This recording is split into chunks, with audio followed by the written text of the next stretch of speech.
بقول لك ايه، نغير المود بتاعنا. بصي يا ستي، اتفشي في العيش يا تيتا. بصي، هنعمل حاجه مع بعض حلوه قوي. البواقي بتاعت عيش الفينو، ولادي يجيبوا العيش الفينو او الكايزر للعيال، بيعملوا ايه؟ اللانش بوكس بتاعهم. فاي حاجه بتتبقى منهم بيشيلوها في الفريزر وينزلوها متجمده. فالكميه دي نزلوها امبارح بالليل، سبتها بقى للصبح. فبعمل ايه فيها؟ هقطعها كده واحمصها، ادخلها الفرن على اي درجه ايه تكون عاليه شويه. يعني هي اعلى درجه عندي 180 200، مش مشكله.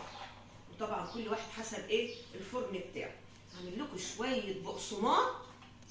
عجب عجب عجب يا تيتا، عجب. العمليه عايزه فنجان قهوه وروقان على بال ما نحمص دول. حضرتك يبقى احنا جبنا الفينو او بقسماط او عيش ناشف او عيش ايه، ده انا كمان عندي شويه عيش محمصين ينفعوا والله.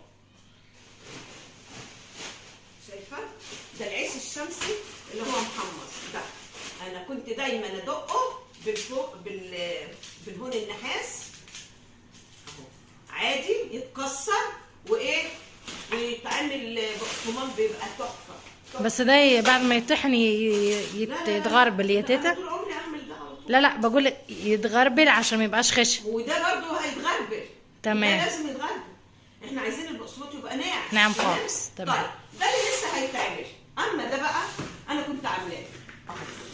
ده انا محمصاه يا دوب ايه هفرمه في المطحنه، فلازم اطحنه وانعمه جدا جدا، وبعدين هرجع لكم وننخله مع